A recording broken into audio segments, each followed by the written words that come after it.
I submitted my PhD thesis 2 weeks ago, and I'm really happy about it. Instead of going back home for 2 months and have a long rest, I feel like I want to do something more out there, if you get what I mean. Because I have a lot of things I want to share with the world. The way I do things are always quite different and not in a very standardized way. I feel like maybe if I share them, I could inspire some people. It could be fun. That's the most important thing. I've always wanted to make videos like this, but I didn't have the mental space because I was writing for my thesis. Now, I feel like I've got all the time and space in the world. So I'm doing it. So the first topic I want to talk about is feedbacks.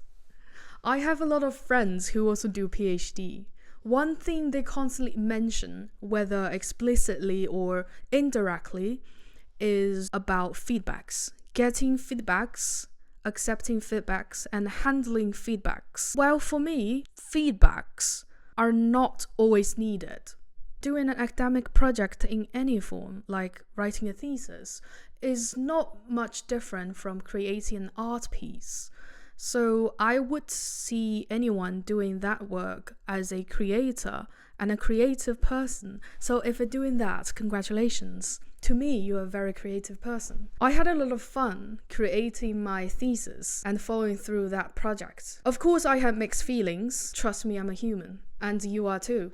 But I have to admit that I had so much pleasure because I allowed myself maximum freedom and liberty when exploring and developing the ideas. In that process, I did not want feedbacks from anyone because I don't want to be interrupted by any external advice.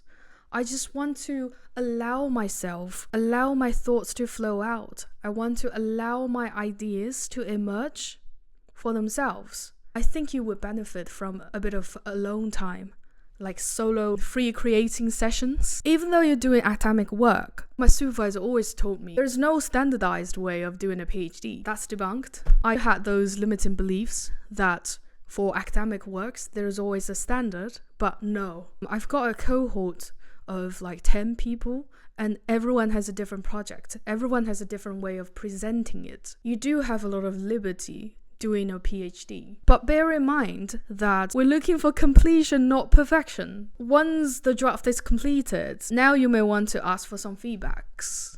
And when you do get the feedbacks, don't take it personally.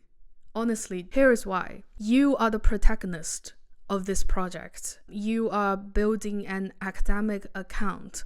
But that account is also a narrative, a story only you can tell, an art piece only you can make. Now you need a bit of help. You want some other people's advices, someone more senior than you. That little bit of advice would create huge refinement for your project. You ask for the help, and they offer the help in the forms of comments and feedbacks and corrections.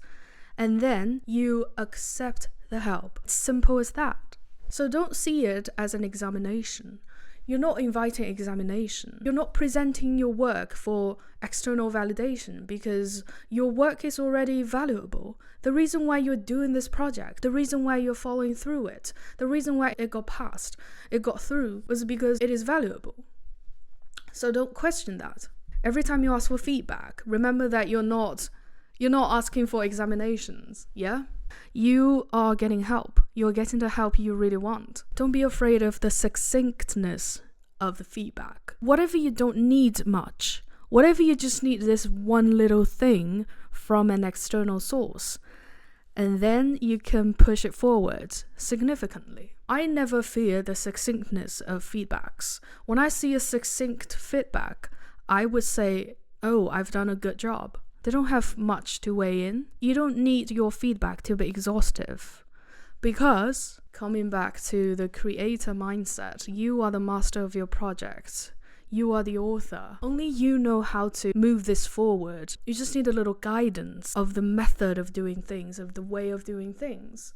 from your supervisors, from your seniors, from your colleagues. But no matter what they say, it's just for your reference. You get to decide whether to take it or how to take it. I would say always trust your work. Your work is a reflection of yourself. Whenever I see myself in my work, I get so excited. Present your work as it is to the people who are gonna read it. Maybe you'll be surprised. Maybe it will be well received. It works for me every time. So that's what I want to share for today. I'll come back for more. Bye bye.